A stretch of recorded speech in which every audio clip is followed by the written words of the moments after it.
옆 선생님들 반갑습니다. 제3세션 후반부와 종합토론의 사회를 맡은 부산여대 손기석 교수입니다. 3세션 전반 중심을 차지하는 발표를 우리 정계 선생님께서 오랜만에 또 오셔서 우리 니가다 총행사로 계시는데 여기서 오랜만에 뵙는 것 같습니다. 그래서 또 세 분의 훌륭하신 분의 발표를 보고 이번 세션은 제4발표와 제5발표가 되겠습니다. 제4발표는 이기환 정원대 교수님, 제5발표는 나승아 고명대 교수님께서 맡아주시겠습니다. 발표 시간은 한 16, 7분 이런 정도로 편안하게 말씀하시면 되지 않을까 하고, 두 번의 발표가 끝나면 변영학 교수님과 하대성 교수님의 토론을 또 적절하게 한 6, 7분, 한 7, 8분이 넘어가지 않는 선에서 말씀해 주시면 되지 않을까 이렇게 생각합니다.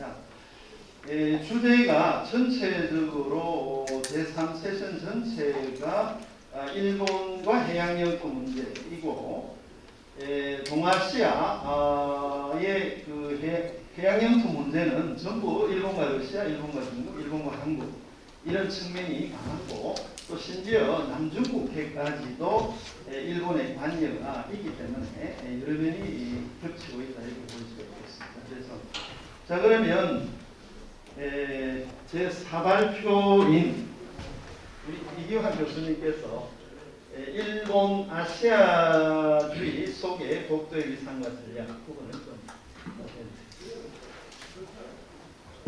마스크를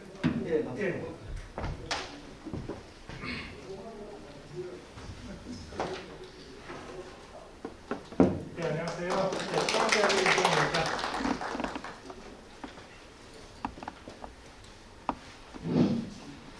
오늘 이렇게 좋은 학술의 장소에서 이 독도와 관련된 논문을 발표할 수 있게 되어 정말 기쁘게 생각합니다.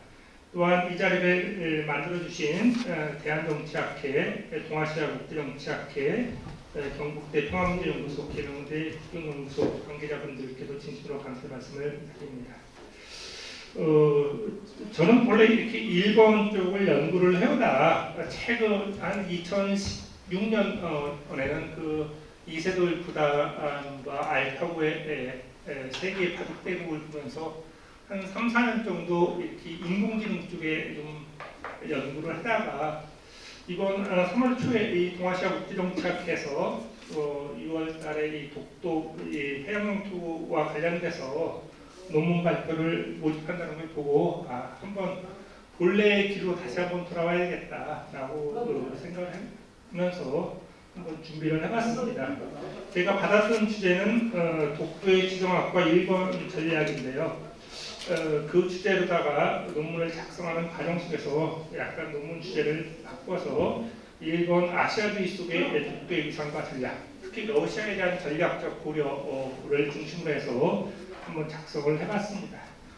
최근 다들 아시다시피 이 도쿄올림픽 개최와 관련돼서 올림픽 조직위가 그 자체 홈페이지에 지도에 독도를 일본 땅으로 표기하면서 최근 독도를 둘러싼 한일간 갈등이 고조되고 있는 거 잘 알고 있는 내용들입니다. 이러한 것들은 그동안 일본이 틈만 나면 역사적으로도 아니면 국제법적으로도 독도가 자국의 영토다라고 하는 영주권 주장을 끊임없이 제기를 해왔고요. 이러한 공세는 시간이 가면 갈수록 강화될 가능성이 대단히 높다라고 보여집니다. 그렇다고 하면 일본은 어찌 보면 대단히 작은 섬에 불과한 독도에 대해서 왜 이렇게 영유권 주장을 하고 있는 것일까?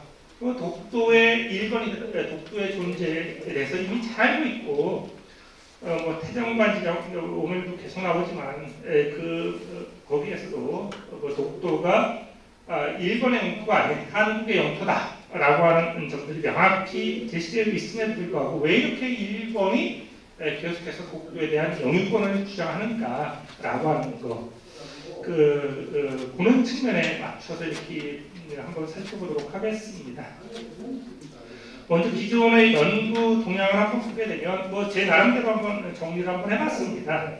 워낙 독도는 한일 간의 뜨거운 이게 갈등의 쟁점이 되고 있어왔고 동북아 역사재단 아니면 독도 전문가들 중심으로 해서 독도에 대한 다양한 연구들 논문, 서적들이 발표됐고요. 이러한 연구 성과들을 토대로 봤을 때 일본의 독도 영유권 주장 이런 것들이 역사적 사실관계를 대단히 심각하게 왜곡하고 있다라는 것은 말할 필요도 없고요. 지금까지 진행되어 연구들을 크게 분류를 해보면 한 3가지 정도를 이렇게 나눠볼 수가 있을 것 같은데, 첫 번째는 역사적이고 사료적인 분석에 토대를 둔 것. 대부분이 다 이쪽에 많은 방점을 찍고 있죠, 연구들이. 이러한 연구에 따르면 한국의 고문원에는 독도에 대한 기술이 명확하게 기술되어 있는데, 일본 측의 어떤 고문원에는 독도에 대한 언급이 대단히 모호하고 이런 것들, 그리고 독도의 시마네온 부속도서였던 편입은 역사적 사실을 왜곡, 이런 것들이 주를 이루고 있다라고 말씀드릴 수가 있을 것 같고요. 또 하나는 1945년 이후에 46년부터 51년 샌프란시스코 강화조약이 체결되기는 1년에 발행된 국제정치적 분석에 초점을 맞춰서 연구를 하고 있는데, 이 연구들도 정도의 차이는 있지만 전후 처리 과정에서 미국의 대일 정치적 어떤 변화, 미국의 일본 편들기, 일본의 치밀한 공작 정치, 이런 것들이 결국은 독도 문제를 야기하는 요인이 되었다라고 이렇게 분석들을 하고 있고요. 또 마지막으로는 최근에 일본의 국내 정치였던 변화와 관련돼 갖고 분석을 하고 있죠. 특히 55년 체제였던 붕괴 이후 일본 신보수주의 세력의 등장 속에서 일본 정치 지형의 변화 속에서 일본이 독도 영유권 주장을 하고 있다라고 이렇게 볼 수 있는데요. 이러한 3가지 분석들을 통해서 보게 되면 기본적으로 일본의 독도 영유권 주장이 부당하다라는 것, 그리고 독도 문제가 미해결 상태로 남게 된 원인을 이해하는 데 있어서는 이러한 기존의 어떤 분석들이 상당한 설득력을 가지고 있다라고 이렇게 말씀드릴 수가 있을 것 같습니다. 그런데 이러한 연구로는 그러한 사실관계에는 정확히 이해할 수 있는데, 그렇다라고 하면 일본이 왜 이렇게 빈번하게 강도를 높여가면서 독도를 자국의 영토라고 주장하는 정치적 의도가 무엇일까, 그런 것들을 설명하는 데 있어서는 일정 정도 한계를 가지지 않나라고 이렇게 보여지고 있고요. 그러한 정치적 의도는 우리가 19세기 후반부터 진행됐던 일본의 소위 아시아주의라는 대외 정책, 그것이 속에서 찾아보는 것이 맞을 것 같고요. 그러한 것들은 현재도 일본이 북방도서라든지 독도 센카쿠에 대해서 주장하는 그것과 일맥상통 그대로 연결되고 있다라고 이렇게 보여집니다. 그래서 아시아주의에 초점을 맞춰서 이렇게 보도록 하겠습니다. 1840년 일단은 아편 전쟁은 동아시아 국제 질서에 커다란 일대 변화를 가져오는 계기가 된다라고 이렇게 볼 수 있고요. 마찬가지로 일본도 이러한 아편 전쟁 이후에 일본의 새로운 국가 전략을 모색을 하고 그러한 과정 속에서 메이지 유신과 그 이후에 아시아주의라는 소위 일본의 대정치의 노선이 나오게 되고요. 초기 단계에서는 기본적으로 일본은 청국과 연대해 갖고 서구 세력에 대항하자, 특히 러시아에 대항하자라고 하는 그러한 인식이 대단히 강했고요. 그런 것들이 1871년 청일소구조약으로 나타나게 된다라는 거.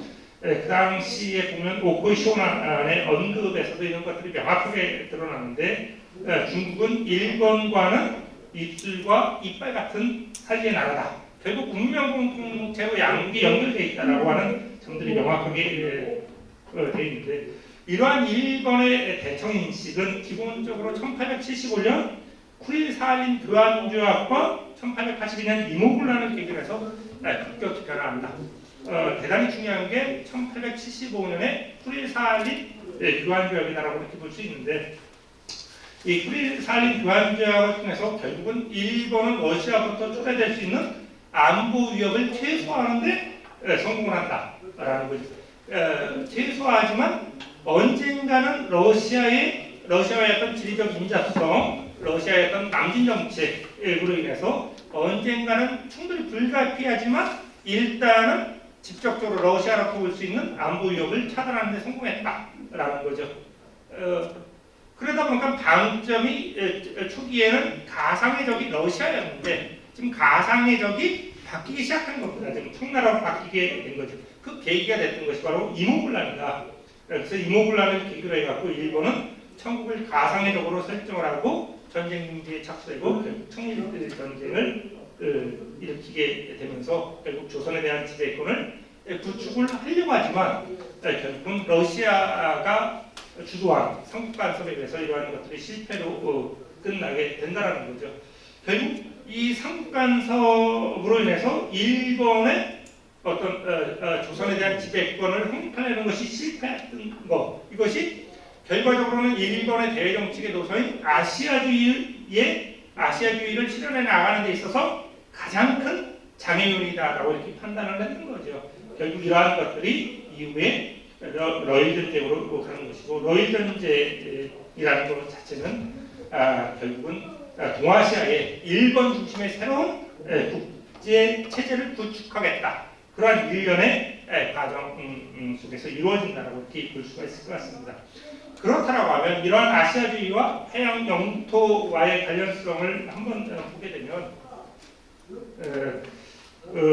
우리가 최근에 이전 시간에도 신정환 교수님께서 중국의 구단선, 제1열도선과 제2열도선에 대한 이야기를 했지만, 저는 이 시기에 일본이 아시아주의를 실현하는 데 있어서 일본도 나름대로 어떤 열도선이 있었다라고 저는 그렇게 보는데, 그것이 기본적으로는 쿠릴열도, 독도, 센카쿠로 연결되는 이것이 일본이 기본적으로 이 시기에 설정했던 일본의 안보선이다라고 이렇게 보여집니다. 왜냐하면 독도의 경우에는 항구로 들어가는 해양관문, 그리고 오스크에로 들어가는 관문인 쿠릴열도와 북방도서, 중국으로 들어가는 해양관문인 센카쿠열도, 이것은 일본의 이익선에 있어서 대단히 중요했다라고 이렇게 보여주고 있고요. 먼저 이와 관련돼서 독도에 대해서 살펴보게 되면, 일본은 기본적으로 러일 전쟁과 독도의 심한해양 편입, 이거 사이에는 어떠한 관련성이 없다라고 이렇게 주장을 하는데, 이러한 일본의 주장에는 뭐 상당히 한계가 있다는 것을 다 알고 있는 거죠. 왜냐하면 러일 전쟁 발발 직후에 일본은 육상 전체에서는 상당히 유리한 고지를 계속 점하고 있었는데, 해상 전체에서는 상당한 어려움이 있었다. 더더욱 이 시기에 러시아가 소위 발틱 함대를 소위 일본과의 전투에 투입하기로 결정하면서 결국 일본도 러일 전쟁에서 승패는 발틱 함대에 의해서 결정된다라는 생각들을 가지고 있었죠. 그리고 더 나아가서 결국 러일 전쟁이 끝난 이후에도 이 만주 지역 아니면 그러니까 동부가 철도와 이 해양도선은 같이 연결되어 있는 부분들이 있다라고 이렇게 볼 수가 있는데, 결국 중국 전역에서 러시아의 세력권을 둘러싼 쟁탈전, 이거는 뭐 불가피하다라고 이렇게 판단을 했던 거죠. 그렇기 때문에 중장기적인 목표에서도 러시아 해군을 견제하는 것이 필요하다. 그렇다라고 하면 독도에 망루를 설치하고 독도를 일본의 해양 영토로 편입하는 것은 일본의 국가 이익과 일본의 안보를 확보하는 데 있어서 대단히 중요하다라는 것. 이러한 것들은 일본 역사교과서에서도 한일합병과 관련돼서도 아주 참 우리가 듣기에 거북하지만 일본의 안전과 만주의 권익을 방어하기 위해서 조선을 합병했다, 이런 이야기, 그 속에서 그러한 것들을 읽을 수 있고, 결국은 일본의 독도 편입은 대륙 침략을 위한 해양 교두비 확보, 그러한 기반이었다라고 볼 수 있고요. 이러한 것들은 그 시기뿐만 아니라 이후에 1983년 낙하선의 총리하고 레이건 대통령의 정상회담 속에서도 일본이 미일 양국 사이의 삼역 공세론, 그러니까 쓰시마, 스가루, 소야 이 해협을 봉쇄해야만 결국 러시아의 남진을 막을 수 있다라는 거죠. 그리고 쓰시마 해협의 중심부에 위치한 독도를 일본이 확보하는 거, 이거는 일본의 안전에 대단히 필요하다. 이러한 인식들을 가지고 있기 때문에 이러한 인식에는 지금도 변함이 없다라는 생각이 들고, 그렇기 때문에 계속해서 독도에 대한 도발을 하는 것이 아닐까라는 생각이 듭니다. 뭐 시간 관계상 다른 거는 이야기, 이 쿠릴 열도만 센카쿠 열도와 쿠릴 열도도 그러한 일본 아시아주의라는 일련의 과정 속에서 결국은 일본의 영토를 편입되는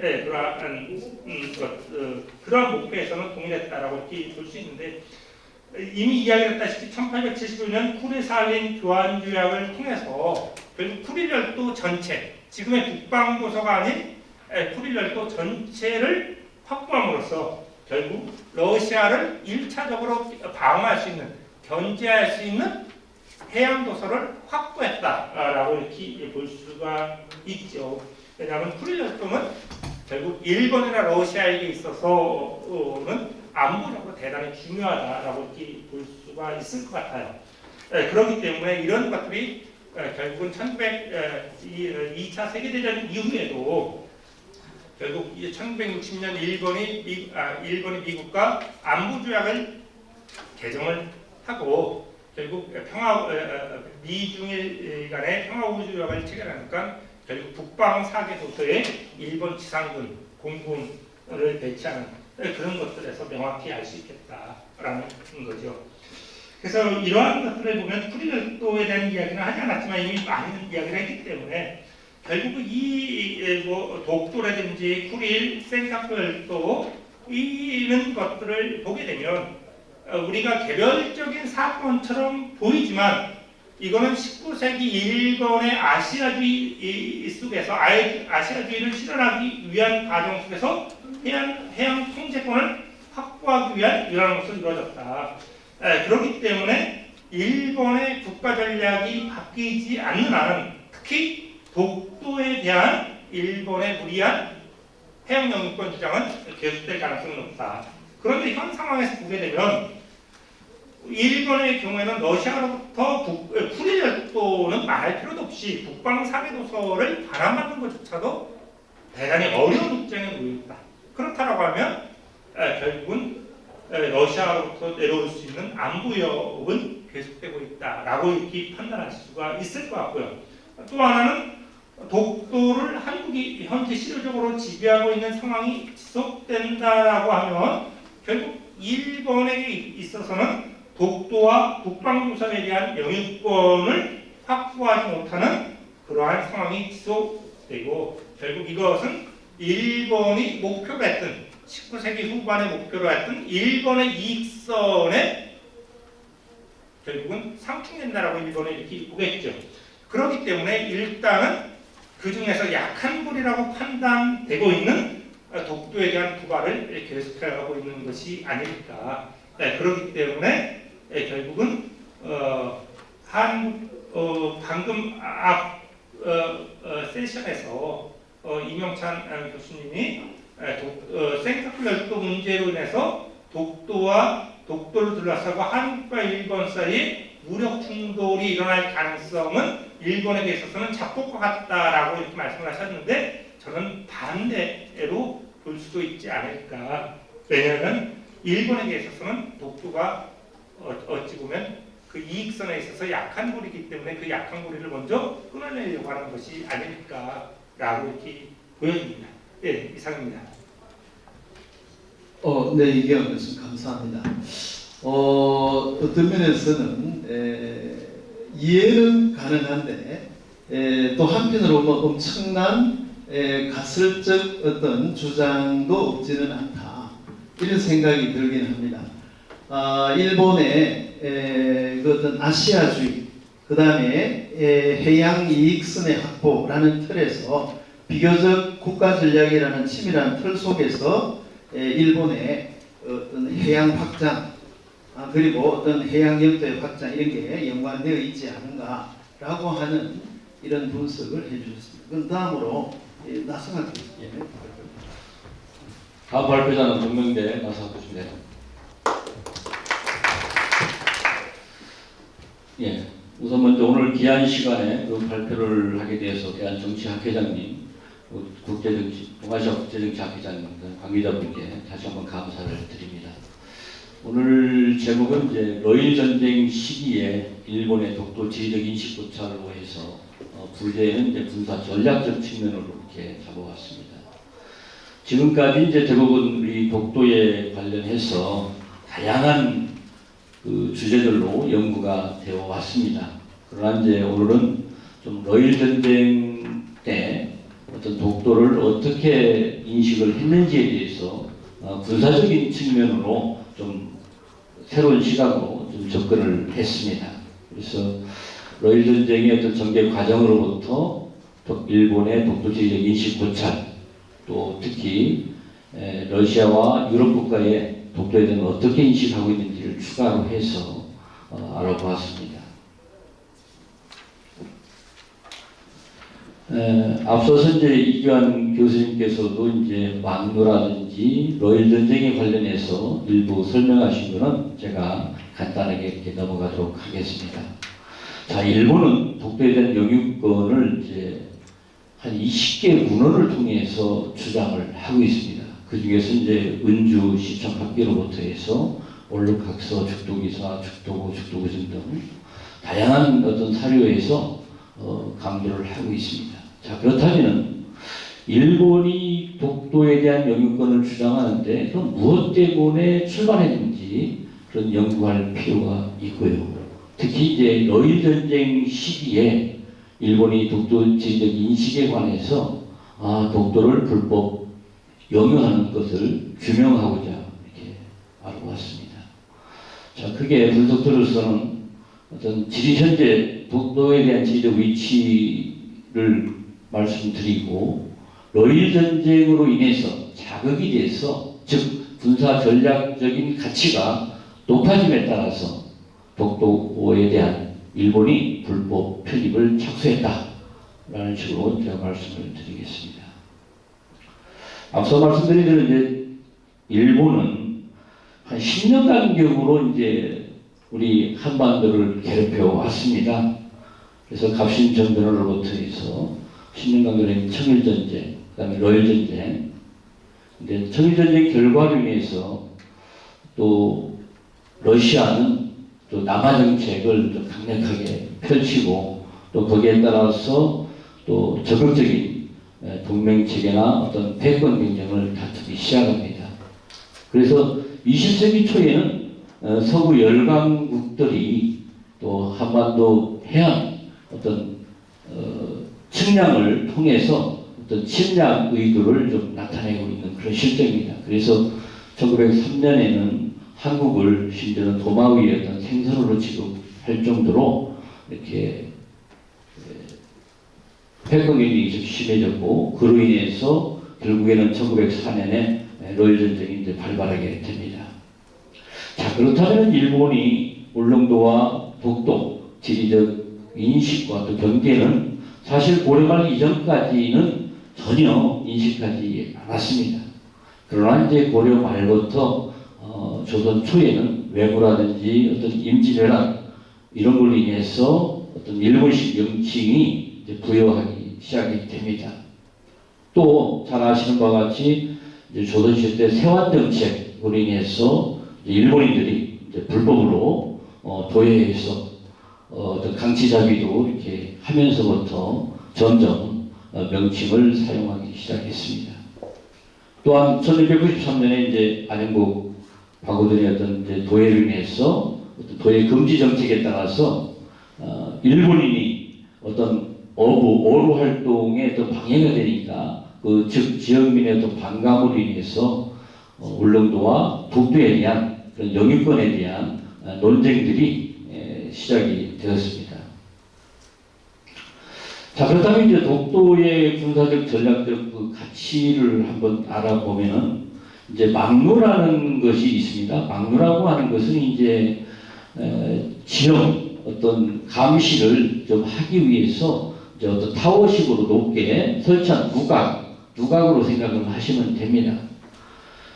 자, 그런데 이제 손자병법의 이제 어떤 지리적 이용이라든지 어떤 정보 활용을 좀 해야 된다. 그래야 이제 승리할 수 있다라는 강조한 것처럼 일본도 이런 어떤 지리적인 그런 요소, 어떤 취약점을 극복하기 위해서 사실 이 막루를 설치를 했습니다. 본래 이 막루 설치 목적은 일본에서 이야기할 때는 그 강치잡이를 허가하기 위한 어떤 그런 조치다라고 주장을 합니다만 여러 문헌을 통해서 어떤 러일 전쟁을 준비하기 위한 군사적 가치 차원에서 설치를 했다라는 것을 알 수가 있습니다. 그래서 막루는 총 동해안 주변 포함해서 울릉도에 3개, 독도에 1개까지 이렇게 이제 20개 정도 설치를 했습니다. 자, 그런데 자, 전투함 같은 경우는 함포가 있지 않느냐, 포격전을 하면 되지 않느냐라고 하지만은 러시아 태평양 함대사령관이 이제 어떤 함포전에서 전사한 게 아니고 일본군의 어떤 기뢰 폭발에 의해서 사망이 됐습니다. 또한 1904년에 이제 일본 전함이 마찬가지로 어떤 기뢰, 러시아가 설치한 그 기뢰에 의해서 폭발이 됐습니다. 그래서 이제 포격전보다는 어떤 기뢰 폭발에 이제 위협이 대비하는 차원에서 이런 막루와 또 해저 전선까지도 이렇게 설치를 하게 됩니다. 자, 독도 이제 막루도를 이제 보면은 지금 울릉도가 이제 독도에서 보면 이 관측 범위가 있습니다. 관측 범위가 일본인이 작성된 건데 이 관측 범위도 이제 북쪽과 동쪽, 이 남쪽을 감시할 수 있는 이 막루도로 봐서는 군사적인 측면에서 이제 알 수가 있는 거고 현재 이제 독도의 막루터도 이제 발견이 되었고요. 또한 해저전선 부설 같은 경우도 이제 일찍이 일본 해군이 우리 그 진해에 해군 사령부까지도 설치하고 그 다음에 이제 육상뿐만 아니라 해저까지도 이렇게 전선을 통해서 어떤 통신망 활용에 적극적으로 했다라는 것을 알 수가 있습니다.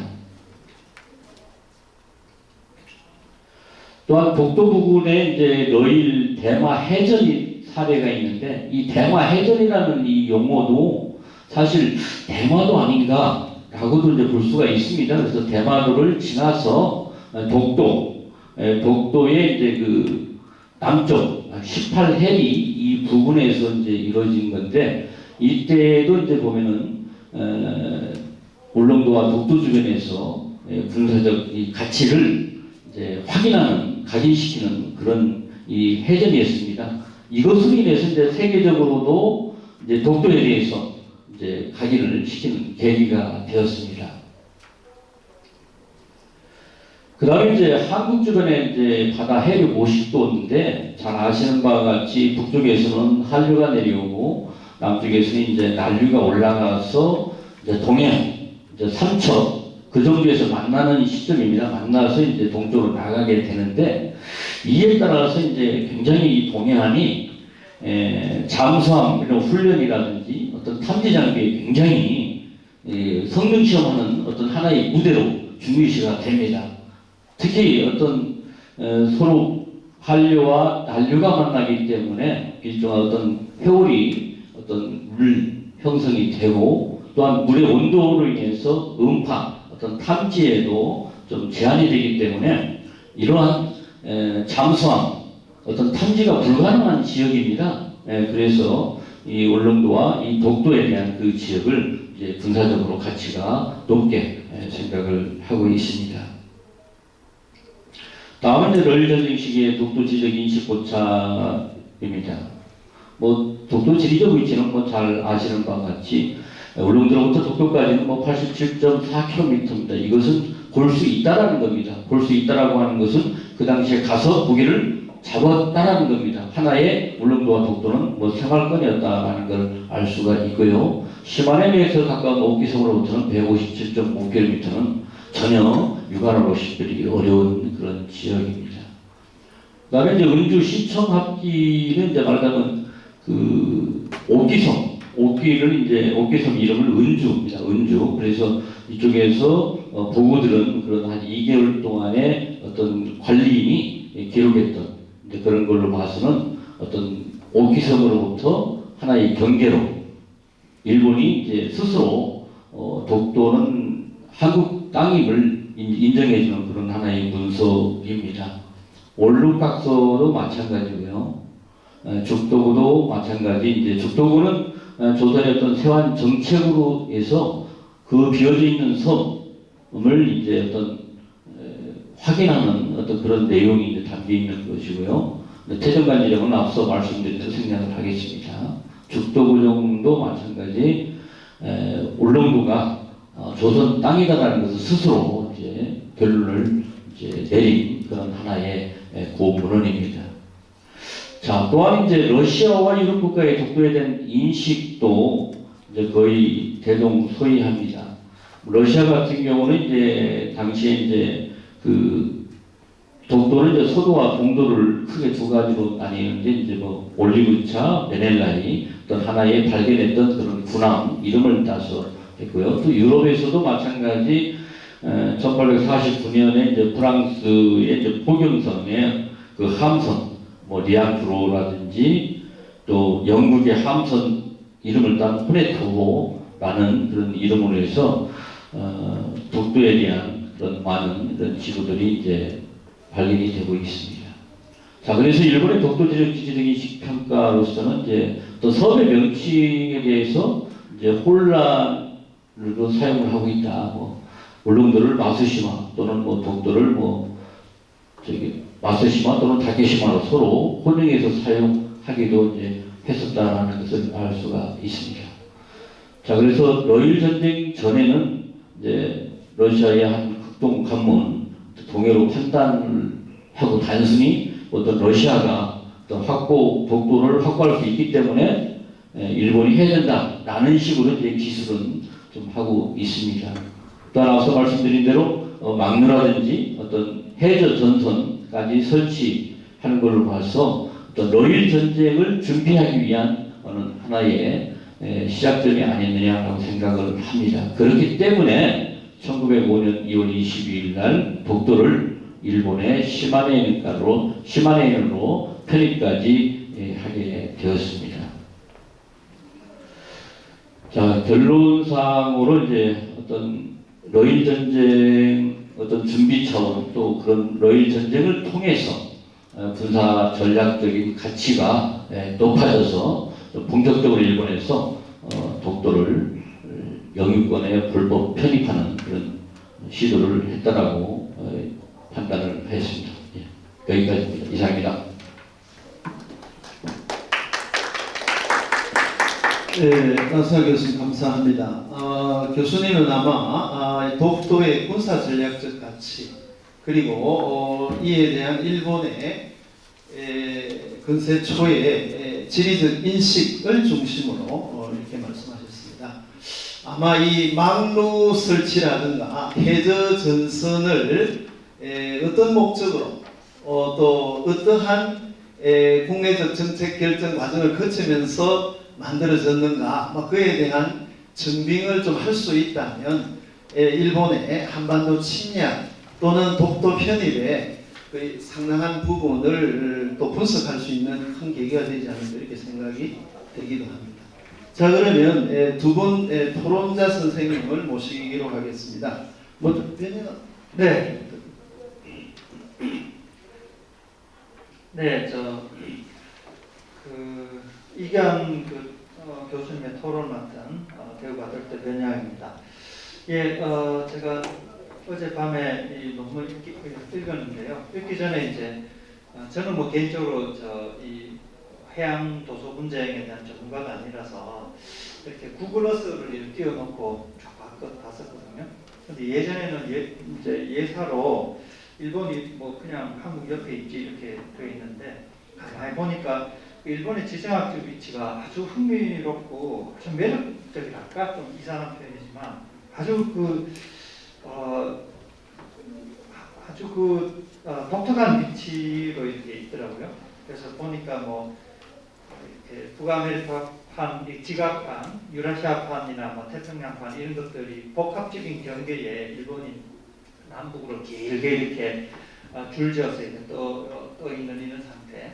그래서 그 지각판들이 경계에 볼록볼록볼록 이렇게 튀어나온 그 섬들이 이렇게 있는데 그 섬들이 이제 쭉 연결돼서 저 북쪽에 뭐 다들 아시겠지만 캄차카, 쿠릴, 홋카이도, 일본 본토로 해서 오키나와에서 생각하고 뭐 이쪽으로 쭉 가는 이런 느낌, 이런 지질학적인 특성이 있더라고요. 그래서 전 세계 일본처럼 이런 식으로 지정학적으로 배치되어 있는 나라가 있을까 아주 흥미로웠어요. 그래서 예를 들어 미국 입장에서 보면 일본이 중국과 러시아의 이제 팽창을 막기 위해서 이렇게 일종의 그물망을 쳐놓은 것처럼 남북으로 거대한 이제 방패가 되는 거죠. 그래서 그럴 때 한국은 이제 뭐 일본이 큰 방패라면 그 앞에 달린 이런 칼날 같은 이런 생각을 하지 않을까 미국 정책 결정자들은. 그래서 일본을 이렇게 지역 거점을 이렇게 좀 이렇게 미국의 입장에서는 책봉할 수밖에 없지 않나 이런 생각이 들었고, 러시아하고 러시아하고 중국 같은 경우는 반드시 이거를 이제 뚫어야 할 이런 그물망으로 이렇게 느껴졌었어요. 그래서 어제 구글러스를 보고 아주 재밌었습니다. 자, 본론으로 돌아가서 저는 저자의 주장에 100% 동감하고요. 그래서 저자의 주장은 제가 보기엔 딱 두 가지입니다. 나는 이제 독도나 쿠릴, 센카쿠열도 이거를 이제 많은 사람들이 독자적인 이제 사례로 연구를 많이 하는데 이게 일종의 하나의 연속 공간으로 봐야 되고 이 분쟁을 연결지어서 일본 관점에서 봐야 된다. 이런 거고요. 두 번째는 이제 일본이 아시아주의 전략하에서 중국 그리고 특히 러시아로부터 이제 해양 교두보를 확보하려는 노력을 이제 앞으로도 계속할 거고 지금까지 해왔고 앞으로 지속될 거다. 뭐 이런 주장이죠. 그래서 저는 뭐 100% 동의하고요. 이제 그런데 몇 가지 이제 좀 질문을 토론자로서 좀 하자면 한 3가지 정도가 있는데요. 첫 번째는 이제 그 연구 동향인데 이견쌤은 이제 기존 그 리터러처 리뷰를 할 때 역사 사료적인 분석, 국제 정치적인 분석, 일본 국내적인 분석 이런 3가지로 나누고 이러저러한 이런 그 기여를 했다. 근데 공통적으로 역사주의적인 방식이었다라고 이렇게 틈새 시장을 열어 제끼고 있죠. 그래서 여기서 아주 중요한 질문을 하고 있다고 생각하는데 저자의 질문이 왜 그러면 정작 근래 들어서 일본이 빈번히 독도 영유권을 주장하는가 이거를 역사주의적인 방식 이 3가지 동향이 공통적으로 가지고 있는 역사주의적 방식을 설명하지 못한다라고 이렇게 잘 리터러처 리뷰의 틈새 시장을 만들어 놓으셨어요. 근데 정작 그 본문에 이렇게 들어가 보면 이경 교수님 정작 본인도 역사주의적인 방식으로 이제 회귀하는 경향이 있거든요.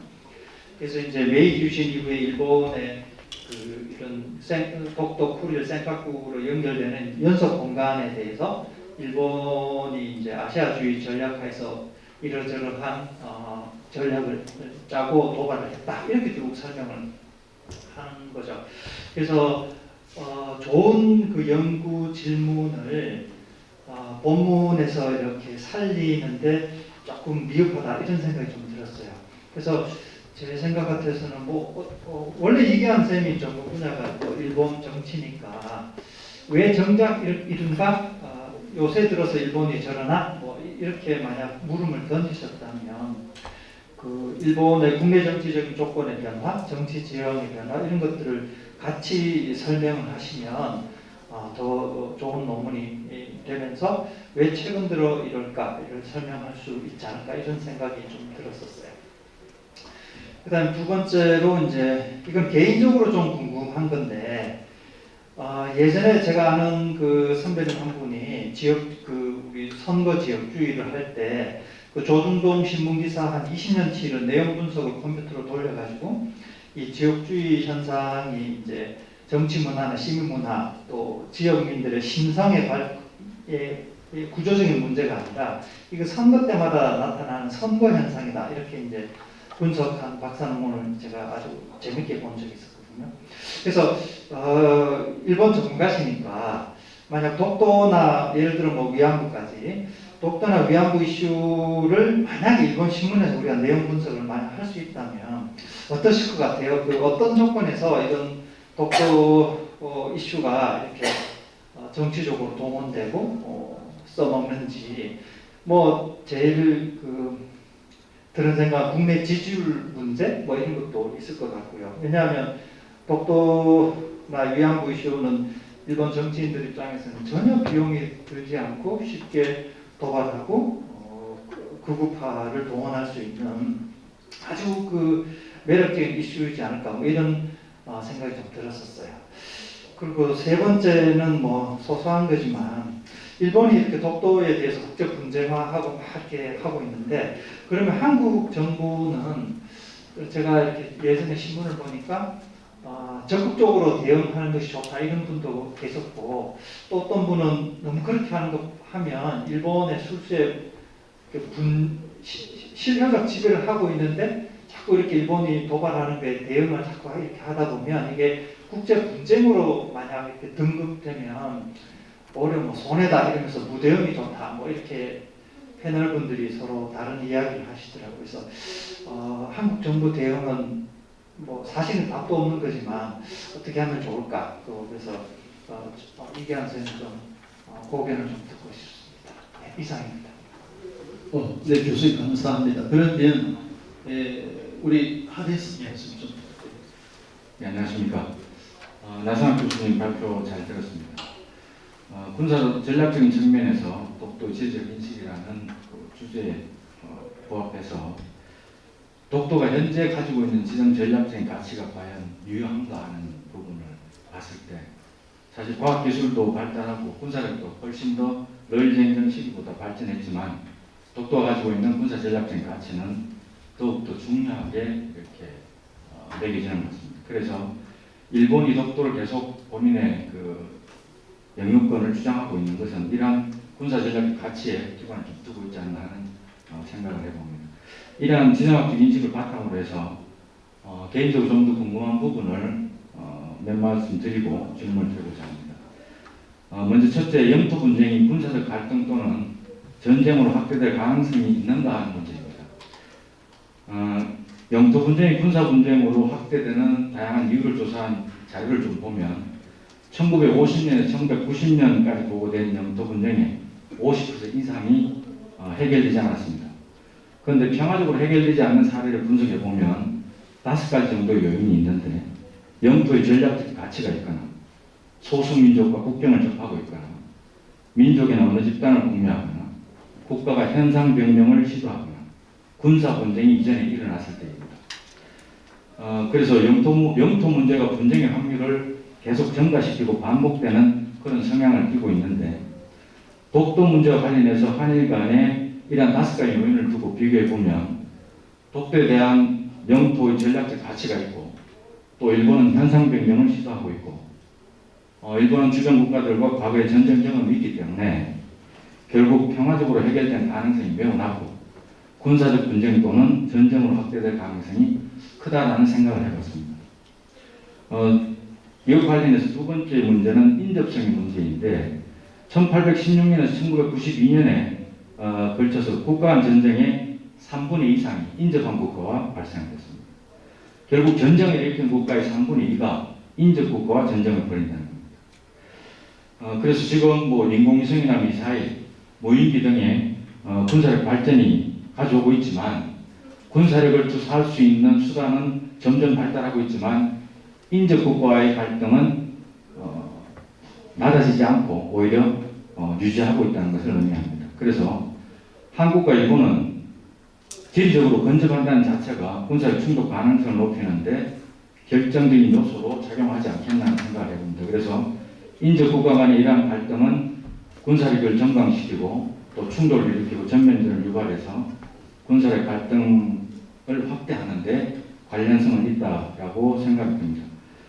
그래서 한국과 일본 사이의 독도 문제는 이러한 4가지 요소에 의해서 평화적으로 해결할 가능성보다는 군사적 충돌 가능성이 훨씬 크지 않을까 하는 생각을 해봤습니다. 두 번째, 영토 분쟁에서 성공적인 타협을 방해하는 요인은 무엇인가 하는 질문에 연구자료에 따르면 국내 정치적인 요소와 민족주의적 부상이 결국 평화적인 타결을 방해한다는 겁니다. 현재 국가 간의 문제에 있어서 국내 정치적 문제나 민족주의 같은 이런 문제가 없다면 영토 문제는 항상 분할 가능하고 교환을 하거나 또는 뭐 다른 어떤 기타 상호 수단으로 해결될 수 있지만 한일 간에 대한 독도 문제는 이러한 요소들 때문에 결국 성공적인 타협 가능성도 떨어지고 있지 않나 생각합니다. 그리고 마지막으로 일본의 현상 변경 시도에 대한 문제입니다. 결국 일본은 먼저 군사 전략이나 군사력 변화를 통해서 군사력을 분쟁 지역이나 해외에 투사할 수 있도록 보통 국가적인 군대로 현재 변화한 상태입니다. 뭐 앞에서 다른 분들이 많이 말씀해 주셨지만 집단 자위권의 용인과 또 무기 수출 상원칙도 폐지했고 각종 국가안전보장국과 방위장비청을 신설하고 방위비는 현재 계속 증가 기조로 전환하고 있습니다. 군사력 건설 측면에서도 관심이 가는 분야가 일본 영토와 영해에 가해질 수 있는 군사적 위협에 대응하는 신속 적응 전력을 강화했고 원거리 도서 지역이나 해외 파병 전력을 강화했고 재래식 전력을 과감히 삭감해서 본인들이 이야기하는 사이버나 우주 분야 그리고 이러한 신속 적응 분야 등에 투입할 수 있는 재원들을 재분배하고 있습니다. 결국 전략적, 제도적, 재정적 변화를 통해서 집단 자율권을 행사하고 군사력을 분쟁 지역이나 해외에 투사할 수 있는 국가로 현재 변모한 것으로 판단이 됩니다. 두 번째는 앞에서도 많이 나왔습니다만 인도태평양 전략에서 미국의 가장 중요한 동맹으로 부상한 일본의 위상을 들 수 있습니다. 올해 3월 14일 쿼드 온라인 정상회담을 했고 3월 16일에는 미일 안보협의위원회에서 쿼드 정상에서 발표했던 내용들을 다시 한번 재확인하는 그러한 이야기를 했습니다. 여기 좀 더 주목되는 것은 실질적인 양자 다자간 훈련의 필요성을 또 강조하고 훈련을 할 수 있도록 근거를 마련하고 있습니다. 세 번째는 센카쿠 제도에 대한 일본의 대응이 강경 대응으로 선회한 전략 변화 양상입니다. 앞에서 많은 말씀을 해주셨는데 센카쿠 제도에 대한 일본의 대응 전략이 변화하고 또 이 대응 전략을 시행하기 위한 전력 보강을 2016년부터 꾸준히 해오고 있습니다. 예를 들면 항공단 F-15 40대 편성된 항공단이 상설되고 감시부대 그리고 혼성 항공단을 항공 방면대로 격상하고 지대함 지대공 미사일 부대도 배치하고 2018년에는 상륙작전과 기습 침투가 가능한 해병 예단도 창설해서 현재 일본은 센카쿠 제도에 대응할 수 있는 전력을 보강하고 있지만 독도의 문제가 발생했을 때 신속하게 투입할 수 있는 전력이 보강된 상태입니다. 그래서 이러한 이유로 인해서 일본은 자국 영토라고 주장하는 다케시마, 즉 독도에서 문제가 발생했을 때 군사적 대응으로 확대될 가능성이 다분하지 않을까 하는 생각을 해보고 또 센카쿠 제도를 위해서 준비된 군사력이지만 그 군사력은 어디에 투사될지는 일본의 마음입니다. 그래서 독도에 대한 이러한 문제가 앞으로 군사적 갈등이나 전쟁으로 확대될 가능성이 더욱더 커지고 있다라는 생각을 해보게 됐습니다. 그래서 우리 나성학 교수님께서 군사 전략적인 가치 면에서 독도의 제적인 인식을 말씀하셨는데 여기에 기반을 두고 앞으로 일본은 북한 위협이나 독도 관련 분쟁이 발생했을 때 과연 군사적인 도발 가능성이나 위협에 대해서 어떤 생각을 가지시는지 한번 고민을 듣고 싶습니다. 이상입니다. 네, 교수님 감사합니다. 생각보다는 또 궁금하고 중요한 부분을 토론자 선생님께서 지적해 주신 것 같습니다. 그럼 우선 답변을 이기현 선생님.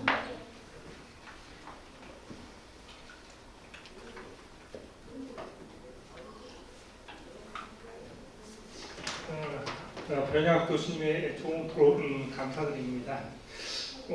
본래 좀 이게 좀 코로나만 아니었고 좀 약간 시간만 있었으면 처음에 계획한 대로 한번 연구를 시작해봤을 때 마무리를 지었으면 좋겠다라는 생각이 많이 들었습니다. 그래서 대부분의 연구들이 역사주의적 접근에 기초를 하고 있는데 그 연구도 대단히 중요하다는 생각이 듭니다. 그게 1차 자료이기 때문에 그렇지만 거기에서 한 번 더 나가서 좀 상상의 날개를 한번 펴보는 것이 필요하다. 우리 아까 송기석 교수님께서도 그것을 가설을 증명할 수만 있으면 근데 일단은 상상의 날개를 펴보는 거, 상상 속에서라도 한번 가정을 해보고 거기에 접근해 들어가는 것은 필요하지 않겠나 라는 생각이 듭니다. 그래서 첫 번째 질문에 대해서는 그 시기에 일본 국내 정치의 어떤 지형 이런 것들을 좀 더 보완을 해서 논문을 마지막에 완성시켜 나가고요. 먼저 세 번째 문제와 관련돼 갖고는 정치적 대응과 관련돼 갖고 우리의 뭐 적극적 대응이 좋다, 소극적 대응이 좋다 이거 갖고도 계속 논란이 되고 있고 기본적으로 그렇지만 우리 외교통상부의 입장은 소극적 대응을 한다라는 것이고요. 그 논리의 이면에는 일본 내에 친한파가 있다. 그러니까 친한파를 분리시키는 거 이것은 바람직하지 않다라고 하는데 저는 이거 자체도 또 소설이다. 일본 내에 친한파는 존재하지 않는다라는 게 그거 제 생각이고 우리가 만들어놓은 허상의 구도 속에 우리가 스스로 빠져들어 있다라는 생각이 들고요.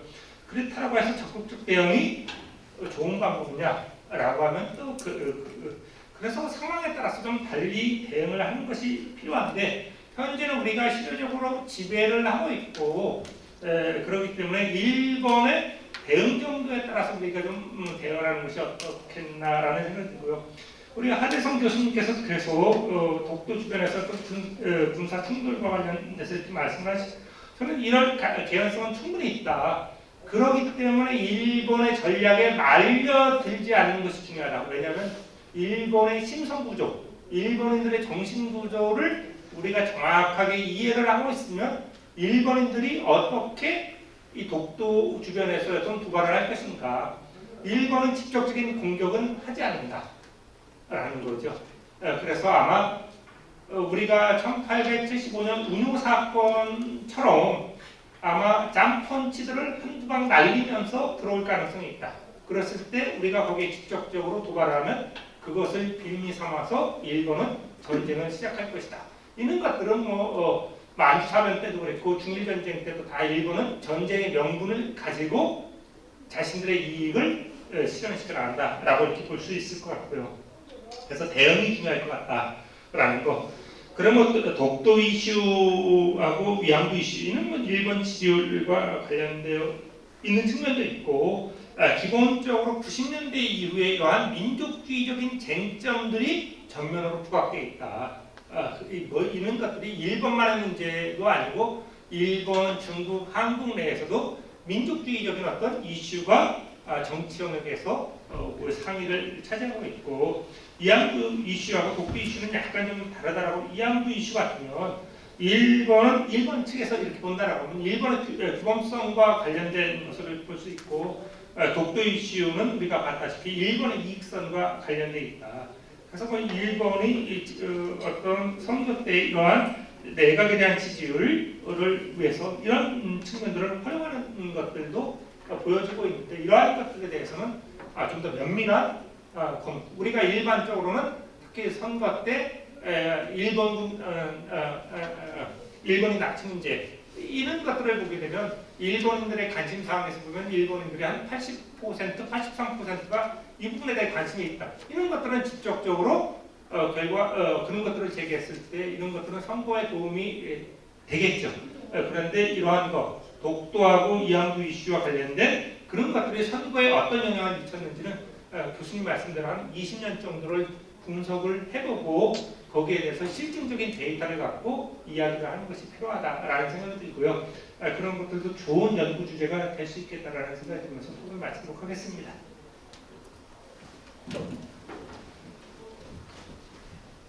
예. 또 하대성 교수님의 그 코멘트 감사드립니다. 질문하신 것은 이제 지금 독도 문제에 관련해서 평화적 해결은 좀 낮을 것이다. 그렇다면 이제 군사력 사용을 할 것인가 아닌가에 대한 저 의견을 좀 답변을 드리겠습니다. 물론 이제 보는 관점에 따라서 이제 다르다고 생각합니다. 그래서 물론 뭐 가능성이 없다라고 볼 수는 없습니다. 예, 1% 가능성도 이제 있을 수가 있지만은 앞서 이제 우리 이규환 교수님 말씀하신 대로 어떤 작은 충돌은 아마 있을 것 같습니다. 예를 들어서 뭐 해양 경찰이라든지 이런 작은 어떤 충돌로 인해서 어떤 명분을 주지 않도록 해야 될 것 같고요. 또 물론 이제 앞서 아까 한대석 교수님 말씀하신 대로 육상, 해상, 항공 자위대의 어떤 능력들이 최근 들어서 굉장히 강화를 좀 시킨 건 사실입니다. 네. 그러나 이제 제가 말씀드려서 얼마 전에 한미 미사일 사거리가 해제가 됐습니다. 네. 그것은 굉장한 의미가 있습니다. 뭐냐면은 우리나라의 이제 국산 현무 미사일이 이제 4까지 지금 개발이 됐습니다. 사거리 해제가 됐다라고 하는 것은 설령 독도를 일본이 어떤 항공자위대나 해상자위대가 공격을 한다 하더라도 버튼만 누르면은 충분히 커버를 할 것 같습니다. 물론 그 전까지는 우리가 한미동맹, 미동맹을 통해서 어떤 주일 미군들이 있을 거고요. 미국에서 허락하지는 않을 것 같습니다. 공격한다라고 하는 것은. 그러나 이제 만에 하나 1% 어떤 가능성 때문에 한다면 이제 군사력에는 어떤 우리는 문제는 없을 것 같습니다. 자, 그렇다면 왜 그러면 일본이 자꾸 독도를 자꾸 이슈와 갈등을 초래하는가? 이것은 이제 국제사법재판소의 최근에 어떤 판례를 보면은 이제 캄보디아와 어떤 태국의 그 접경 부분에 어떤 힌두교 사원을 두고 얼마만큼 제기를 했느냐, 얼마만큼 적극적인 대응을 했느냐에 따라서 이제 판례가 이제 치우쳐집니다. 거기에 따라서 이제 그러한 것을 대비하는 차원에서도 저는 이제 그렇게 보고 있고, 아무튼 결론적으로 어떤 도발 가능성, 어떤 하드 파워를 사용한다라고 하는 것은 조금 희박할 것 같다라는 개인 의견입니다. 예, 이상입니다.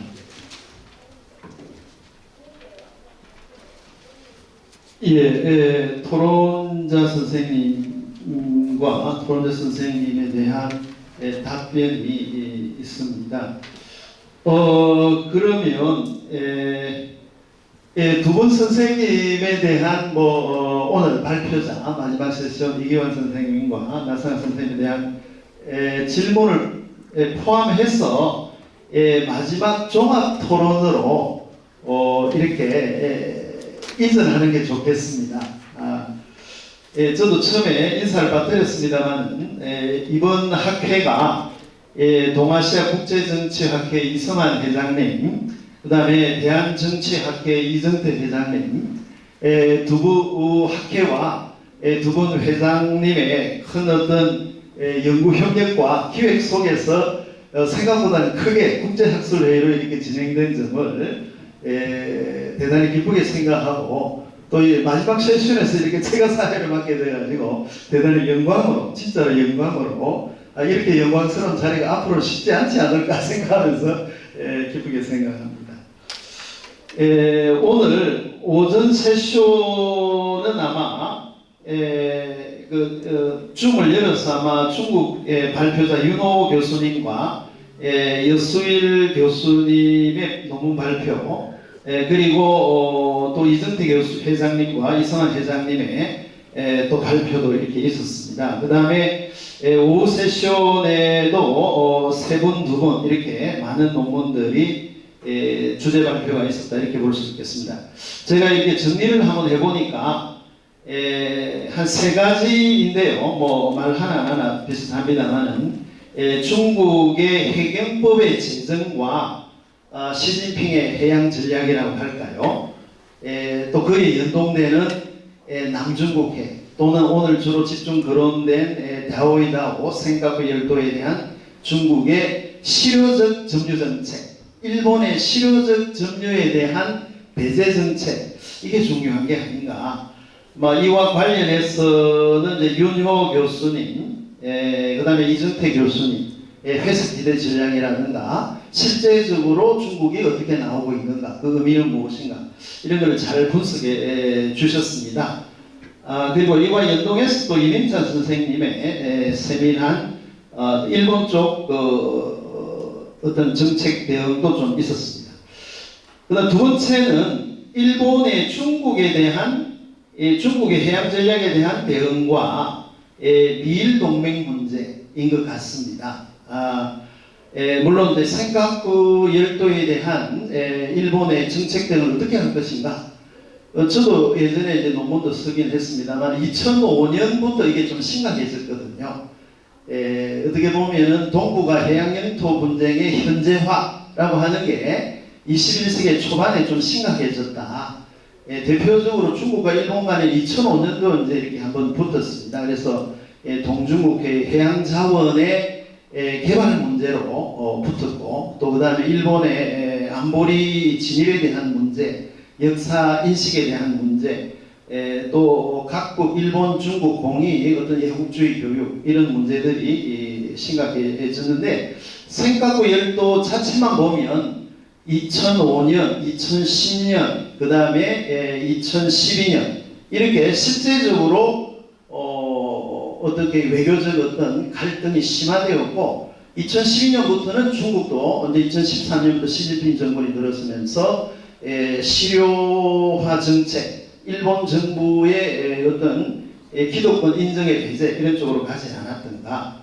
그렇다면은 2010년도에 일본이 국력이 뭐 경제력조차 이렇게 이제 뒤지는 측면이 있고, 지금은 뭐 거의 한 2.8배인가요? 중국이 이제 앞서가는 이런 형태고, 아까 이명철 선생님도 얘기했습니다만은 중국의 아마 실제 군사력 어떤 예산이 제가 볼 때는 한 4배 정도가 아닌가 했는데 한 5배까지 지금 벌어졌다 이렇게 해서 내가 깜짝 놀랐습니다만은, 근데 이에 대한 대응은 이제 인도 태평양 전략, 일단 센카쿠 열도에 대한 관점이 미국을 끌어들이지 않으면 안 되는 이런 이제 일본 정부의 입장으로 되었고, 그리고 미일 동맹은 강화되면서 인도 태평양 전략, 그리고 이제 쿼드의 문제로 이렇게 되는 것 같습니다. 이에 대해서도 그 이명찬 교수님과 신영화 교수님도 분석을 해주셨고, 또 이에 대한 거는 이정태 선생님의 논문과 윤호 선생님 논문에도 지적이 되고 있습니다.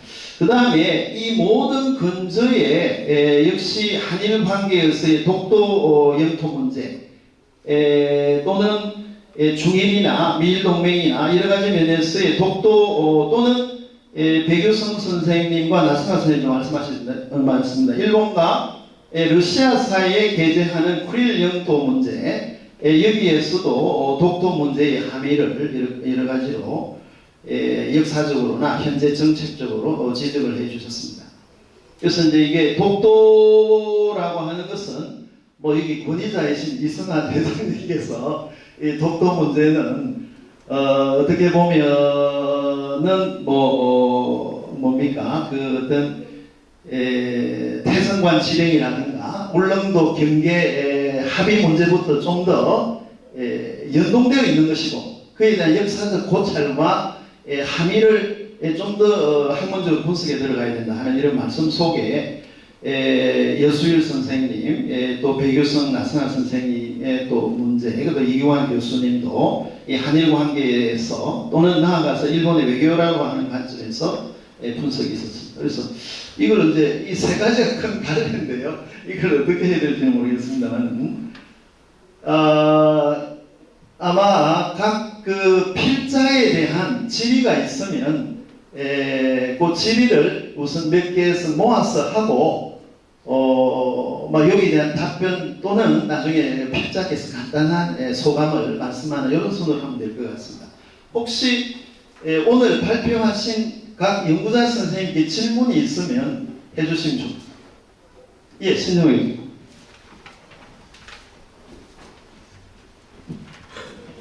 예, 질문 드리도록 하겠습니다. 일본의 이익선의 일본의 아시아주의 그리고 뭐 이익성 관련해서 독도의 유산과 전략 발표해 주신 이경환 교수님 너무 굉장히 재미있게 읽었습니다. 왜 나는 여기에 대해서 한 번도 생각을 못했을까라는 반성과 더불어서 많이 공부를 했습니다. 그런데 지금 아까 말씀하실 때 독도가 일본의 이익선에서 지금 일본이 독도에 대해서 굉장히 공격적인 자세가 나올 가능성도 높다. 여기에 대해서 지금 저희 이 세미나에 참석하시는 선생님들 의견이 둘로 나눠지는 것 같아요. 그렇진 않을 것이다. 더 강력해질 수 있다라고 말씀하셨는데 저는 근대에 있어서의 일본의 이익선으로 한반도와 현재에 있어서의 일본의 최고 안보적 위험이 중국이라는 것, 그러니까 근대와 현대의 좀 차이를 우리가 주목해야 되지 않나라는 생각을 합니다. 즉 근대에 있어서는 일본이 굉장히 팽창주의적 외교 전략을 폈고 그럴 때 있어서 한국은 일본의 팽창주의 전략의 하나의 거점이었다라고 하면 현재에 있어서는 일본의 최고 안보적 위협은 바로 생각고 중국이죠. 그리고 대외 전략도 이것도 수비주의적 외교 전략이다. 물론 이 부분에 대해서도 또 의견이 나눠지는 것 같은데 근대와 비교했을 때 일본이 다른 나라를 침략하는 것보다는 밀려오는 중국 세력 확장이 그걸 어떻게 막을 것인가의 문제라고 봤을 때는 저는 수비주의적 외교 전략이 맞고 거기서 일본이 내세우는 게 가치관 외교 그리고 또 하나 근대와 현재의 가장 큰 차이는 미국이 있는 가운데서 과연 일본이 독도에서의 공격적인 자세를 보일 수 있을 것인가 진짜 군사적인 자세, 군사적인 공격을 할 수 있을 것인가 라는 의문을 갖고 있고요. 또 하나는 독도가 굉장히 근대에 있어서 군사 전략적 가치가 있었다라고 말씀을 하셨는데 그렇다면 러일리 전쟁 시에 독도가 어떻게 군사적으로 활용되었는지 거기에 대한 문헌이 있는지 그 부분 하나 여쭙고 싶습니다. 그리고 마지막으로는 아까 토론해 주신 선생님께서 일본의 경우 독도라든지 위안부 문제에 대해서 강경한 정치 지도자가 강경한 발언을 하면 지지도가 굉장히 올라가지 않냐 한국도 그렇지 않냐 그래서 그걸 한 20년 정도 펠로우 해보면 어떠냐라고 말씀을 하셨는데 사실 그 부분에 대해서는 저도 굉장히 문제의식을 가지고 있었습니다. 근데 한국의 경우를 보면 모두들 독도나 위안부 문제에 대해서 우리 대통령이 강경한 발언을 하면은 지지도가 올라간다는데 크게 저는 상관성을 못 찾았습니다. 저는 상관성을 찾아보기 힘들었고요. 그럼 제가 일본의 경우를 보면 일본에서도 보면 그걸 갖고 벌써 조사한 결과가 있습니다. 코베 대학의 키무라 선생님이 한일 관계에서 그거를 제시하고 있는데 특히 일본은 우리처럼 대통령제가 아니고 의원제가이기 때문에 직접 수상의 지지율에 그렇게 상관은 없다. 하지만 어느 정치가가 매스컴의 노출 빈도를 증가시키는 데는 기능한다 이렇게 보고 있습니다. 그래서 저희가 한일 양쪽 다 정치가가 상대국에 대해서 강경한 발언을 할 때 그게 바로 정치적 지지율의 상승으로 이어진다는 것에 대해서는 한 번 더 고려해 볼 필요가 있지 않나 이렇게 생각을 합니다. 이상입니다. 코멘트성 질의가 되면 좋겠어요. 우선 이견은 나중에 준비하시고요. 선생님도 질의성, 이상. 네, 우리 신장 교수님 방금 말씀하셨던 관련성이 있기 때문에 제가 같이 좀 말씀드리겠습니다. 그동안 두 분 발표에서 독도의 전략적 가치, 군사적 가치를 굉장히 강조하셨는데,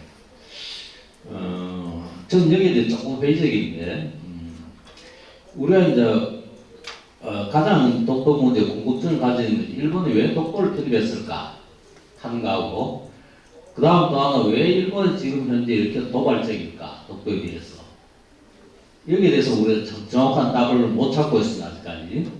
그 다음 또 하나는 우리 학생들한테 물어보면 왜 독도는 한국 땅이라고 생각하십니까? 라고 물어보면 학생들도 정확히 답을 못합니다. 이게 상당히 의문스러운 일인데 그럼 독도가 이제 전략적 가치가 있다라고 하는 것은 뭐냐면 나카이 요자보의 기록에 이 말이 나옵니다. 일본 외무성 국장에게 의논을 했더니 거의 전략적 가치가 있으니까 어쩌고 이런 기록, 그건 개인적인 기록입니다. 그 다음 또 하나는 시볼트가 미국 국무성에 보낸 의견서 가운데 독도를 일본 땅으로 해가지고 레이더 기지를 설치하면 군사적 가치가 있다. 딱 두 군데 나온 것 같아요. 제가 볼 때는. 그래서 이제 그 후에 연구자들이 일본의 독도를 탐을 낸 이유가, 편을 했던 이유가 이것 때문이었다. 라고 해가지고 결과론적으로 그걸 자꾸 부풀려서 설명을 하고 있는 것 같아요. 제가 볼 때는. 자, 그러면 일본이 그렇게 또 영토를 편입할 정도로 전략적 가치가 있었다면, 그러면 전략적으로 그것을 이용한 흔적은 또 한 번도 없습니다. 일본이. 막루를 계속 이야기를 하는데, 막루는 일본 스시마 해전이 끝나고 난 다음에 막루를 잠시 설치했다가 한 2개월 있다가 막루를 철거해 버립니다. 한 번도 이용한 적이 없어요. 그 다음 또 일본과 러시아는 러일전 이후 계속 긴장 관계입니다. 그런데도 불구하고 독도를 한 번도 전략적으로 군사적으로 활용한 적이 없습니다. 그래, 예를 들어 어느 정도 긴장 관계냐, 우리가 만주의 관동군이 사실 중국 침략을 위해서 있었던 것이라고 하도 소련에 대비하기 위해서 군사적 역할이 더 강했습니다. 만주에 있었던 관동군은. 그런데도 불구하고 그렇게 중요한 독도에는 왜 군사적으로 한 번도 활용한 흔적이 없느냐. 그 다음 미국도 그 다음에 레이더 기지를 설치한 적 한 번도 없습니다.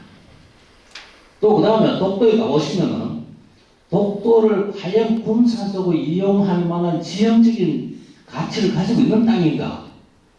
저는 몇 번 가봤지만 사실 의문이에요. 배를 절반할 수 있는 것도 아니고 또 올라가고 군부대를 설치할 수 있을 만한 지형적인 조건도 없습니다. 그런데 그걸 왜 자꾸 우리는 군사적 가치를 가지고 설명을 하는, 저는 이게 조금은 의문이에요. 그리고 공식적인 기록에는 그런 게 하나도 없어요. 일본이 군사적으로 전략적으로 그냥 중요시하겠다. 그런데 해저 케이블을 설치했다 하는데 울릉도 분명히 가치가 있죠. 울릉도에서 일본 본토와 연결을 하려면 중간에 독도를 해저 케이블을 깔기 위한 중간 지점으로서 활용해야 됩니다. 그렇기 때문에 그 독도를 통과하는 것이지, 독도가 중요하기 때문에 해저 케이블을 독도를 통과시키는 건 아니거든요. 그렇다면 독도에 뭔가 그 보고할 수 있는 군부대가 주둔하든지 그 기능이 있어야 돼. 그런 기능은 하나도 없었더라. 그래서 그래서 저는 그러면 왜 일본이 독도를 편입을 했을까? 저는 오히려 그보다도 문제가 더 큰 문제가 아니었겠는 일본에게. 예를 들면 우리가 2005년에 일본이 독도의 나라를 제정하는 가장 큰 이유도 문제입니다. 일본 어부들이 거기 가서 고기 잡적 좀 해달라 한 요구가 제일 강했습니다. 그래서 결국 시마네 현에서 다케시마의 나라를 제정을 하게 됐는데, 그래서 또 하나는 이제 우리가 군사적 이용이 필요했다면은 1904년에 러일전쟁 발발하고 난 바로 한일의정서를 체결됩니다. 그 한일의정서에 보면은 군사적 목적을 위해서는 한국의 조선 땅을 아무데나 일본이 이용할 수 있도록 되어 있습니다. 의정서 안에. 그런데 편입을 안 해도 충분히 군사적으로 독도로 활용할 수 있었는데 왜 우리에게 편입까지 했느냐?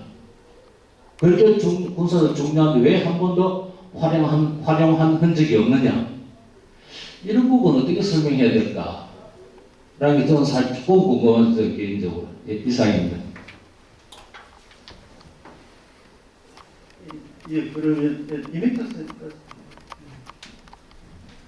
주변에서 말씀 듣고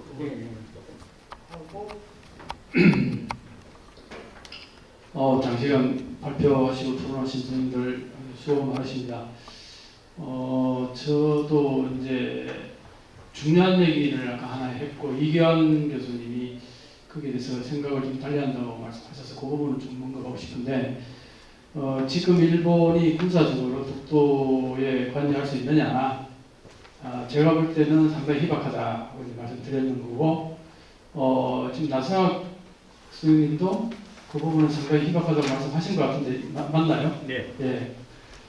그래서 제가 이제 그 논리를 어떤 식으로 얘기를 하냐면은, 현재 일본이 센카쿠, 자위다오, 그 다음에 일본의 말하는 구릴 12사하게 일본은 북방인트로 그러죠. 그 다음에 독도 이 세 군데라고 보는데, 이 세 군데를 일본 입장에서는 다 자기 땅으로 만들고 싶겠죠.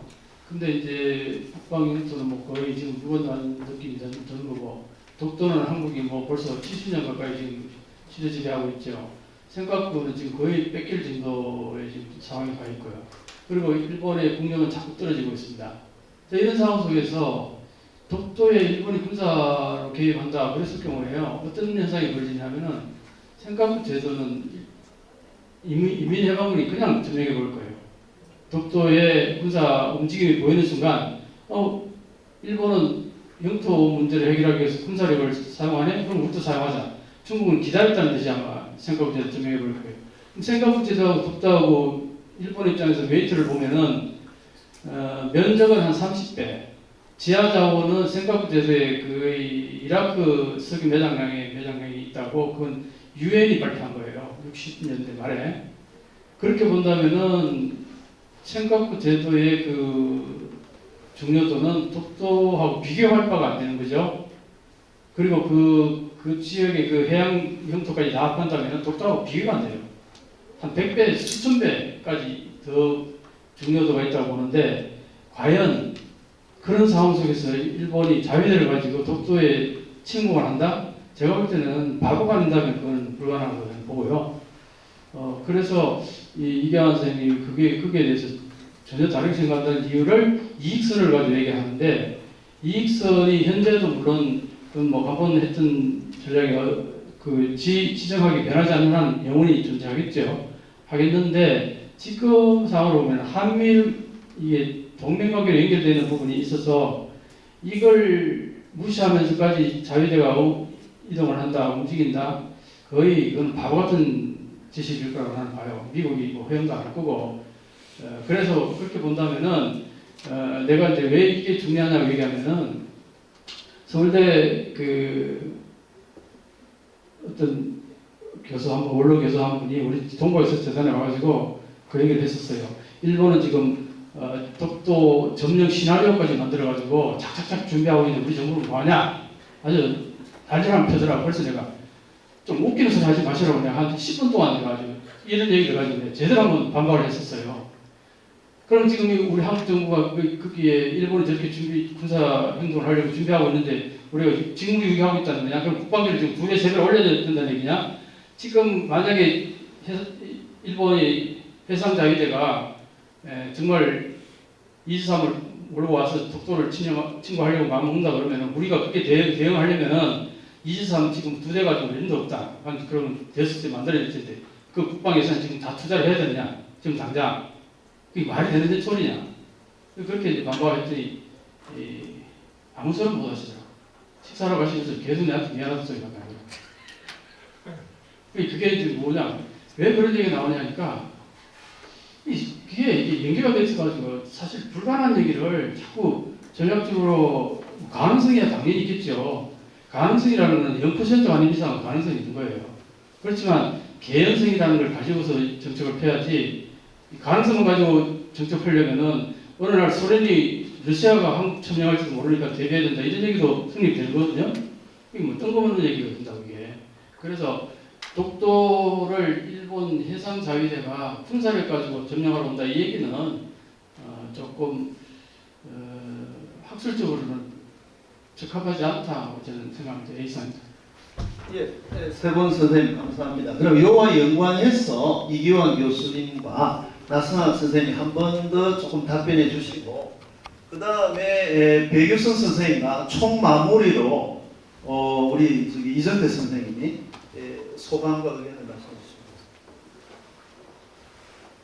제가 먼저 그 독도의 이제 군사 전략적 가치가 이제 높다라고 했는데 사례가 있느냐? 앞서 말씀드린 대로 그 독도 부근에서 그 러일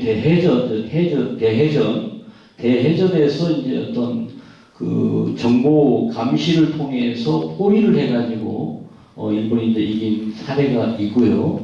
그다음에 이제 1905년 5월 28일 날 그렇습니다. 예.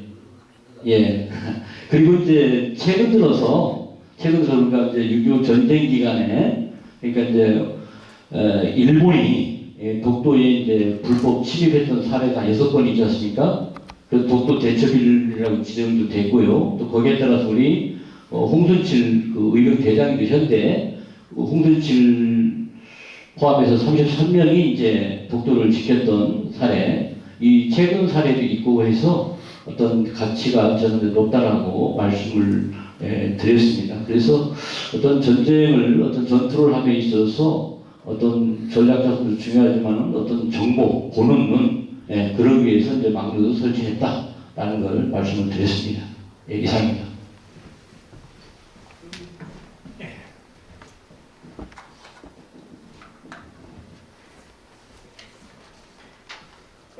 신정환 교수님하고 이성환 교수님 그리고 이명찬 교수님도 좋은 질문을 해주신 것 같아요.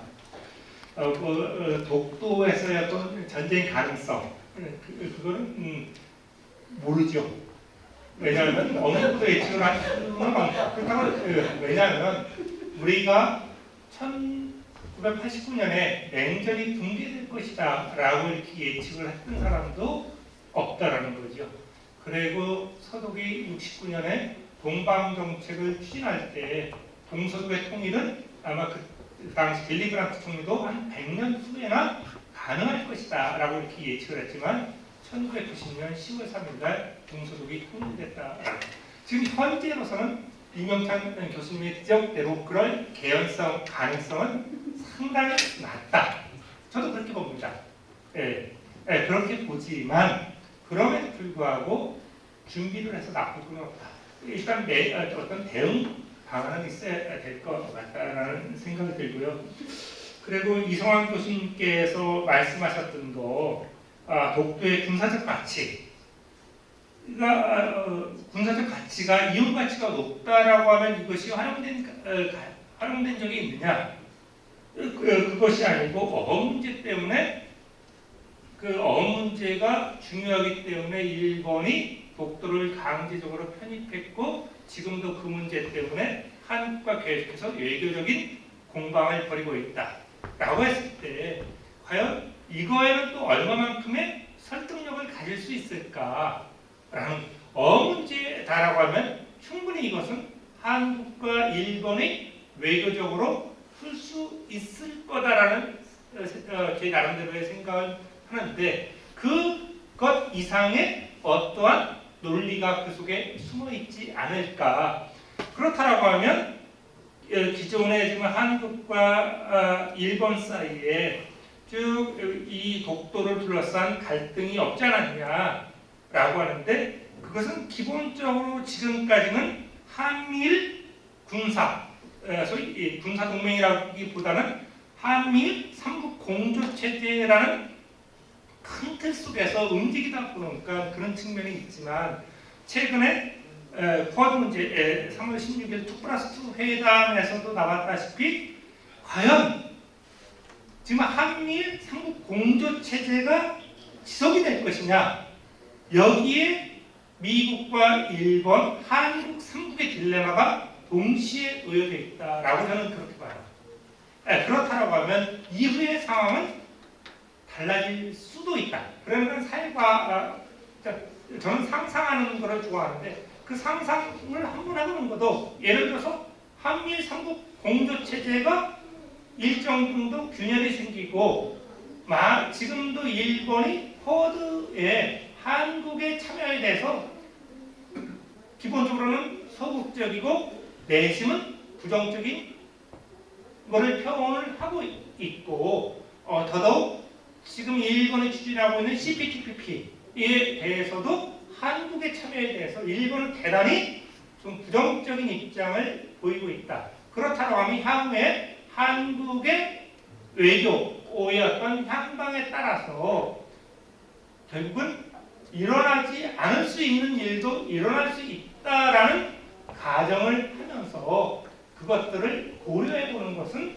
사회과학자로서 좀 필요하지 않을까라고 이 정도 말씀드리고 신정환 교수님의 질문에 대해서는 조금 더 공부를 한번 해보고 답변을 해드리도록 이렇게 하겠습니다. 네, 감사합니다. 예, 감사합니다. 생각보다 센 답변이 나온 것 같습니다.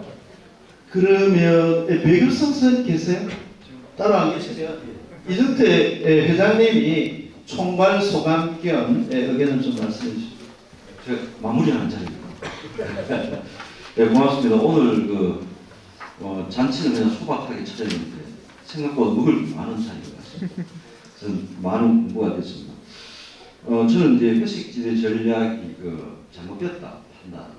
이제 회색지대 전략이 없다는 것이 아니고 너무 축소해서 보고 있다. 그래서 중국 중심으로 푼다면 훨씬 더 진도가 많이 나갔는데 지나온 흔적들을 가지고 중국을 분석하고 있다. 그런 이제 말씀을 드렸습니다. 그리고 지금 이제 문제는 이제 오늘 이 자리가 이제 독도가 이제 궁극적인 목적인데 재밌는 것은 그 전에 우리가 독도 문제에 대해서 토론하면 한일 관계였습니다. 그런데 오늘 보면 독도 문제의 토론이 중미 관계로 변해버렸습니다. 결국은 이제 독도의 게임은 더 이상 한일 간에 있어서 게임이 아니고 중국을 어떻게 할 것인가, 또 러시아를 어떻게 할 것인가의 게임 같습니다. 이미 이제 오늘은 언급이 좀 덜 됐지만 중국과 러시아 전투기가 우리 동해상으로 지금 활공하고 있는, 그리고 또 훈련이 진행되고 있는 상황입니다. 그러면 독도라는 군사 전략적 가치나 위치를 새로 우리가 봐야 된다면 지금 독도에 무슨 일이 일어나고 있는가를 한번 체크해 볼 필요가 있습니다. 지금 그 독도 해상이 아마 군에서도 아마 기밀에 속할 것 같은데 잠수함 훈련을 하고 있습니다. 한국, 미국, 일본의 잠수함이 여기서 훈련을 하고 있는 가장 큰 이유가 독도 해산이 있기 때문에 거기서 잠수함이 부상을 해서 SLBM을 쏘든지 하여튼 북경을 공격하고 잠수함을 숨기기가 가장 좋은 곳이 독도 해역입니다. 그래서 전혀 다른 차원의 지금 전략적 가치가 하나 등장을 했고, 또 하나는 중국에서 지금 1대1로를 추진하면서 빙상 실크로드를 추구하고 있습니다. 이건 뭐냐면 우리 동해를 거쳐서 북극해를 통과하는 항로에 반드시 우리 동해를 거치게 되어 있습니다. 그럼 만약에 독도가 일본 것이냐 또는 한국 것이냐의 소유에 따라서 완전히 다른 전략 게임이 생깁니다. 그다음 또 하나는 일본이 이미 오키노도리시마에 200캐리를 선포해놨기 때문에 그것이 아마 제가 거기에 실패했다고 들었습니다만 일본은 그것을 200캐리라고 주장하고 있습니다. 만약에 한국이 독도 중심 200캐리를 선포하게 되면, 또는 거꾸로 일본이 독도 중심 200캐리를 선포하게 되면 이 게임은 전혀 다른 게임으로 전환될 수 있습니다. 그래서 여러 한 가지도 있고, 또 하나는 최근에 일본이 집단방위라는 개념을 등장시켰습니다. 유사시에, 자 그럼 북한이 위험해진다라고 했을 때 일본이 개입할 수 있는 명분을 가졌습니다. 그래서 한국 정부와 갈등도 있었습니다. 그런데 미국과 일본 사이의 조약에 의해서 분명히 한반도 문제 일본이 개입할 수 있는 결렬을 해놨습니다. 그럼 그때 한국은 어떻게 할 것인가? 그리고 만약에 미국이 한미 동맹이라든가 지금처럼 쿼드를 이용해서 또는 인도 태평양 사령부를 개칭한 걸 이용해서 독도의 기지를 쓰겠다라고 얘기합니다. 한국은 어떻게 될 것인가? 결국은 우리는 공격받는 입장이 될 수밖에 없는 상황입니다. 어쩔 수 없이. 그래서 이 게임은 단순하게 한일 간에 우리 인접국이고 동맹국이고 우방국이고 동맹은 아니지만 우방국인데 전쟁이 일어날까의 문제가 아니고 중국과 미국 사이의 큰 틀이고, 이 틀이 흔들린다는 것은 결국 샌프란시스코 체제가 어느 시점에 정리되어야 하는 문제입니다. 그래서 현상이 변경될 때는 반드시 요동친다. 그때 한국은 어떤 준비를 해야 될까? 아까 이제 이경환 선생님 말씀하신 것처럼 1%의 가능성이라도 있으면 준비를 해놓고 있습니다. 그래서 그런 측면에서는 우리가 이제 전략적이나 군사적 부분에 있어서 독도가 갖고 있는 그런 전략을 다시 한번 점검할 때가 되지 않았나 하는 그런 생각을 한번 해봤습니다. 그리고 사실 오늘 이 자리는 그 독도 이제 문제입니다. 그래서 상당히 저희 학회가 오랫동안 이제 독도를 추적해왔고 또 같이 학회를 했는데 이 자리에는 우리 대한민국에 독도 관련해서 가장 오랫동안 종사하신 이소리 선생님과 계십니다. 하셨습니까? 예. 돌이켜보면 2005년에 왜 이 독도 문제가 불거졌는지 하면 2005년에 여러분 잘 아시는 것 같이 이제 종전 60주년 기념회 보이점이가 안전보장 이사회 상임 이사국에 가입하겠다고 이야기를 하면서 그때 나도 전후세대가 피해자다 이렇게 이야기하기 시작했습니다. 그리고 그 당시에 아마 우리 대통령이 노무현 대통령이었고 독도는 우리 땅이라고 이야기하기 우리가 주장하기 시작했습니다. 그런 것들이 이제 결국은 대한민국의 대응을 만들었습니다. 2008년쯤에 경상도에 그때 독도 수호 대책팀이라는 그때 만들어졌습니다. 그 전에 예산 한 푼도 없었습니다. 그리고 지금 이렇게 조금씩 예산을 투입해서 지금 이제 독도 정책바로 이렇게 왔습니다. 그래서 돌이켜 보면 그만큼 문제가 승급됐고 더 중요해졌어요. 그럼 이 게임의 출발은 뭐였냐면 결국은 샌프란시스코 치대의 붕괴, 2차 세계대전의 종결 이거하고 관련이 있고 그렇게 종결되면 일본 힘이 다시 확산되기 때문에 우리가 대응 차원에서 한 거예요.